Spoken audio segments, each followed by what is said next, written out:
That's my wife, Elise. God, isn't she beautiful? Oh, thanks, babe. And that's me. I know, I'm a very lucky man. She's basically perfect in every way, except maybe for one thing. What? She's very historically challenged. Oh, that's so heavy. Okay, that's fair. I mean, let's be honest. She doesn't know her 1066 from her 1776. And that's a problem, because for me, history isn't just important. It's life. Yes, exactly, life. And that's why I am on a mission to prove to her, and maybe to you too, that history is amazing. Okay, fine. Show me this amazing history then. Well, I will. Is your face on? Theo, just cut to it. So what are we doing here? Babe, I'm about to show you, or I'm going to demonstrate to you the link between the movie Braveheart and the popular beverage, the Bloody Mary. Right. This remarkable okay. place right here, let me show you. Walk with me, walk with me. So right here, we're in Smithfields, right? Smithfield, yeah, watch the road, everybody. We're in Smithfields, which is just on the outside of the traditional medieval walls of London. Now, in the olden days, Smithfield was known as Smoothfield. That's where the name derives from, because it was literally a smooth field just outside the city limits. Right. And this place here would have been used for markets, for fairs and medieval jousting, believe it or not, you know, with the tournaments and it would have been a real raucous occasion. Lovely, lovely place. But also very importantly and rather gruesomely, babe, Yeah. it was also the site of many a gruesome execution. Oh. I know. It was called medieval times for a reason, you know, Right, things yeah. were medieval back then. But the most famous and legendary of all executions that happened here was none other than Sir William Wallace. Now, does that name ring any bells to you, my love? I'm sure you've said his name to me before, but I don't. What if I went like this? Freedom! No, do anything that for you? means nothing. All right. Tell me you've seen the movie Braveheart. No. All right, well, we're going to watch the movie Braveheart. That was a big part of my life growing up. I remember the very first time I saw Braveheart, I remember I was probably about 7 years old, and I went to my dad, I go, Dad, are we Scottish, for change? and I was very disappointed to find out that we weren't actually Scottish. Right. Because that movie does a hell of a job bigging up Scottish patriotism. Right. Does it have anything to do with the Disney movie Brave, the Scottish girl? No, but Well, I wonder if Brave Braveheart, was they based probably, on maybe, quite possibly, maybe. Because I've seen that. You've seen that? Okay, that's good. There was a redhead in that, actually, wasn't there? Yeah. Very good. All right, well, the famous actor Mel Gibson, you know Mel Gibson?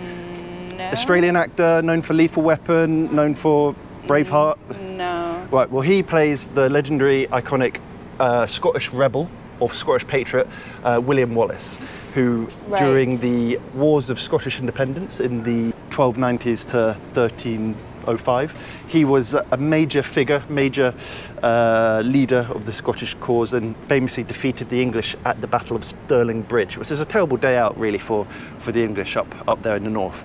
And he was the thorn in the side of the English king at the time, Edward I, otherwise known as Edward Longshanks, aka the Hammerer of the Scots. Okay. Yeah. He was. Do you know why he was called Longshanks? Out of interest? Longshanks. No. Because he was 6'2". That was quite a height for people in medieval Back times. then, yeah. Yeah. Basically, my height. You could call me. Give or take a couple of inches, but yeah. I'm 6'2". Anyway, I digest. Digress. I digress. William Wallace, thorn in Longshanks' side for many years, until he was stabbed in the back and betrayed and captured and handed over to the English. Ooh. I know. Drama. Big drama, lots of tea back then. Yeah. And he was brought down to London and he was tried in Westminster and tried for being a traitor to the king. Oh. And he claimed, well, I can't be a traitor because King Edward I it's not my king. I'm not a subject to him, so how can I be a traitor? But that didn't matter not. And he was found guilty and he was taken from Westminster, drawn behind a cart all the way to the Tower of London. We spent a bit of time there, and then he was brought from the Tower of London, drawn behind the cart with the baying mobs of Londoners throwing stuff at him. You'll see it in the movie when I show it you later. Right. To this spot of execution here at Smithfield. And it was chosen as a spot of execution because executions were meant to be public. They were meant to be a warning to people. So places where people could gather, like this big open field, was a good place to do it. Right. And he was sentenced to the most dastardly, brutal method of execution that a medieval king that we had on the statute books here. What was that? Was being hung, drawn and quartered. Have you heard of that? Oh gosh, yes, I think I have. Yeah, I mean, it's not for the faint-hearted, babe. I'll try not to go into details, but essentially he was, again, drawn behind a cart here. Being hung, you're basically hung within an inch of your life, and then cut down before you die, then they disembowel you while you're still alive. Fuck. Yeah, it's pretty brutal. And then, as you're still alive, supposedly drop your entrails onto a burning fire so you can see it. Oh, and then at that point, they're not done. They then... Like your limbs? They take out your insides. Oh my god. Yeah, I know. And then they chop off your head and then chop you into quarters. And they take a quarter of you, to a different town across the country to act as a warning. Why would people want to gather to watch that? I mean, they didn't have TV back then. They didn't have the internet. This was entertainment. Gross. It's pretty mental, I know. But yeah, so he was hung, drawn and quartered, body split up, his head was dipped in tar and then put on a spike on London Bridge. Wow. So is the way of the traitors. But I have a lot of affection for poor old William Wallace. But the thing about hung, drawn and quartering, it was a demonstration of the king's absolute power and authority, being able to do whatever he wanted to your body.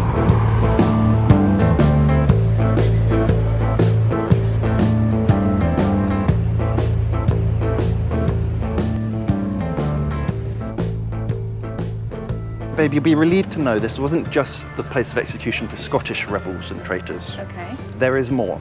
Oh. This is where many an English traitor was also executed here as well. You've got a bug on your head. Oh shit. Well. Oh. Is it all right? Well, you got rid of it, but I don't know where it went. Oh, it's still there. I can feel it. Oh, there it goes. Oh, it's on you now. Where? It's gone. No, it's not. Theo, get it. Get it. Ah! There it is. Okay, we're in the field here, guys. We're in the field, dealing with all sorts of things on live television. But history is important. Now, yes, like I was saying, many an English traitor was also executed here. Right. So if we walk along here, I'll also show you the site of another memorial. Now, have you heard of Wat Tyler and the Peasants Revolt? No. Have you heard of the Black Death? Like the Black Plague? Well, similar to that. Basically, in the 1300s, half of the population of England died in what was known as the Black Death. Pretty gruesome.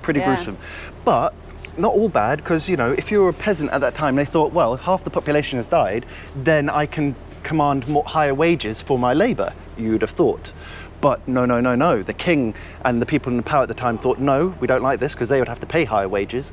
So they passed laws and legislations to fix the rate of pay to that of prior the Black Death. Oh. So obviously that was pretty bad for the peasants. And also you've got to remember there was serfdom at the time here, so which that meant that if you were a peasant, the lowest of the low, you were tied to the land. You could not leave the land which was owned by the lord to go seek better employment and better chances for your family. So it was all pretty gruesome, pretty terrible. And what tipped people over the edge was the dreaded poll tax, where King Richard II introduced this poll tax which said that everybody, be a lord or a peasant, would have to pay the same basic rate of pay, which was terribly unfair. So people revolted, and 60,000 peasants from East Anglia, from Essex, Kent, marched on London, and they stormed the Tower of London. It's the only time that the Tower of London has actually fallen, was during the Peasants Revolt, because they actually let them in. But crucially, the French never took the Tower of London, or the Germans, in fact. But yes, Wat Tyler was the leader of the peasants. He was, I think they believe he was a roofer from Kent. Now, he met here in Smithfield with about 20,000 of his followers. Smoothfield. Well, Smithfield, Time. could have been, yes. I'm not entirely sure when it jumped from Smoothfield to Smithfield, but yes, well done, babe, you're paying attention. Now, he met the King Richard II, the boy king, who's only 14 years old, here at Smithfield, to negotiate and try and get a better deal. And he made big demands about, like, abolishing the lords and getting rid of the hierarchy in the church, and King Richard II was like, yeah, and he agreed to it all. But it was a really hot day, much like today in the summer, And Wat Tyler asked for a drink of water because he was parched, and he'd had a drink and he swirled it around his mouth and apparently spat it out right next to the feet of the king. And the Lord Mayor of London, a guy called Sir William Wallace, he was terribly upset and offended by this, and he said, "Wow, you can't do this, you've offended our king." And so he grabbed his short sword and he attacked Wat Tyler and he got him in the neck. And Wat Tyler was like, "Oh, by God," but Wat Tyler managed to get on his horse and ride back to his men, all 20,000 of them, but then he collapsed, and he was taken to St. Bartholomew's Hospital, just behind us here, which happens to be the oldest hospital in England, believe it or not. Is it? I know, we must do a video on that one day. Put it in the comments if you want to see a video on that. And he was taken there, but Sir William Wallace was not done with Wat Tyler. He and his men burst into the hospital, dragged out Wat Tyler, and right around here somewhere, maybe where I'm standing right now, could be right where you're standing, babe.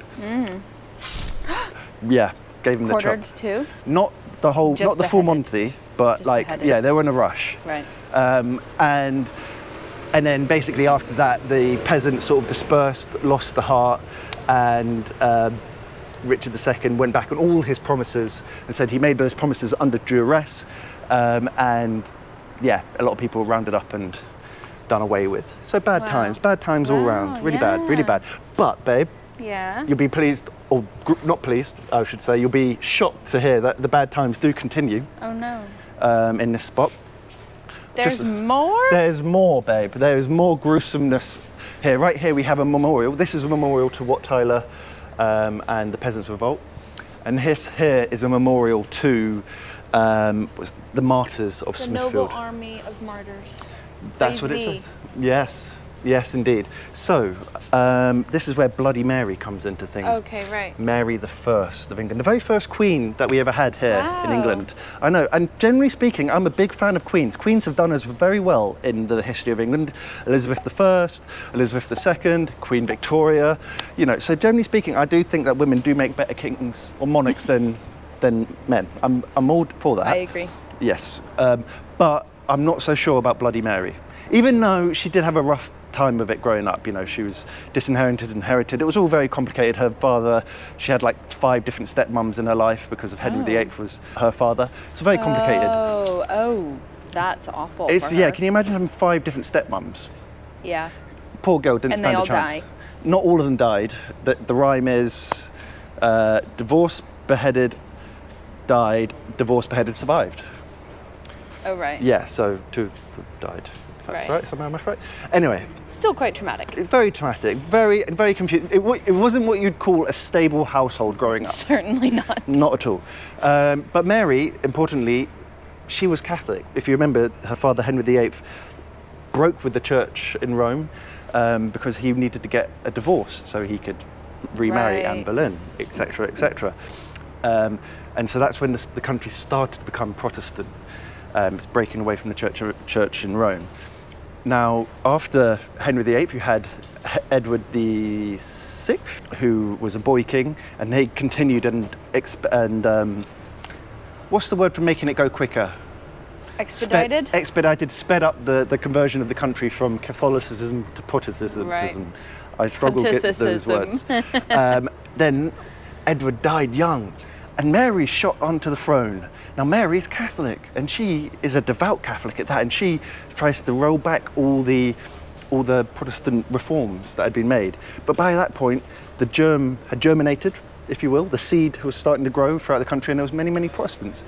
But Mary didn't like that, and she basically, there was a thing called big heresy back then. So if you were seen to be going against the church doctrines, you'd be condemned as a heretic, and that meant you were condemned to the worst death possible, which was Hanged. Quartered. No, that was for if you were a traitor. Burned alive at the stake. It was bad. But they thought they were doing them a favour, you see, because they thought that if you burnt them, it would cleanse their souls to go to the afterlife, something like that. I know, whatever. It's terrible. But Mary, she burnt alive over 280 Protestants. And Just because they were Protestant. Just because, Protestants. Ew, what the? I know, but know she had a troubling childhood, so we can. No. Does that counterbalance that? No, certainly not. But many of them were burnt alive right here. here in Smithfield. Wow. Because again, public, they wanted to be on show. She wanted to warn her people, scare them away from being Protestant and bring them back to the warm bosom of Catholicism. Wow. Warm bosom, I made up, that's a metaphor there. It's not a good one. Not a phrase. Not a good one. But yeah, and so this is a site here, and you had many prominent martyrs, people like John Rogers, John Bradford, people who, even just translating the Bible from Latin to English was a heretical offence, and you could be burnt for that. Wow. And eventually, the people really didn't like this. I mean, you can imagine. I mean, yeah. It was just a bit much. You know what I mean? It got a bit too far, but eventually, Mary wasn't long for the world, and she passed away. I think it was cancer, actually, the big C. And then Elizabeth I came to power, and she was a Protestant again. And Elizabeth I reigned for many, many years, our Virgin Queen, and Protestantism established itself for good. Wow. It's a lot of history right there. So where does the drink come in? Oh, where does the drink come in? Well, that was invented in like the 1920s, and it's a well-known hangover cure, of course. And I don't know exactly, but people have attributed the name Bloody Mary because it looks bloody, I guess. Well, yeah, it's tomato juice. It's tomato juice. It seems a bit wrong for me. I like to think it was named after Queen Mary I. That would make sense, to be fair. That would, indeed. But anyway, so this place here, Smithfield, or Smoothfield, place of execution for many, many years. But the last person that was burnt alive here was about 1621, Bartholomew Leggett. And then after that, many of the executions were moved to Tyburn, which is, I think, where's Tyburn? It's over in sort of west from here. And so this place fell out of fashion, and the meat market established, because this was always a place where livestock was sold here in fairs and things like that. And then the meat market was established in the sort of 18th, 19th century. And things moved on, Executions, we still had them. You could still be hung up until the 50s. That was my question. Yeah. When did we stop? We got rid of the death penalties in the 50s. But by that point, it wouldn't be done in public. Do you know what I mean? Right. Do you know what I mean? When did that stop? Do you know? Oh, I'm gonna say it was still happening in Victorian times. Which was 19th century. 19th Can you give century. me a year? Like a decade? 1850s, Right. it was still happening. Oh, okay. But by the 1900s, it was We done weren't in doing public executions, we weren't doing right. public. Yeah, seen as a bit grotesque. Well, yes. Yeah, exactly. So I don't know about you, but I certainly learned a lot. I don't know how much of it I will retain. However, we hope you enjoyed, and like and sub if you want to see more videos, and let us know what in London you want to see the history Where about. I should take her next. Where I should Make sure it's good. make sure she'll like it. Make sure it's fun. She loves all And history. near a pub or something. Okay. Very good. Bye. Do the thing.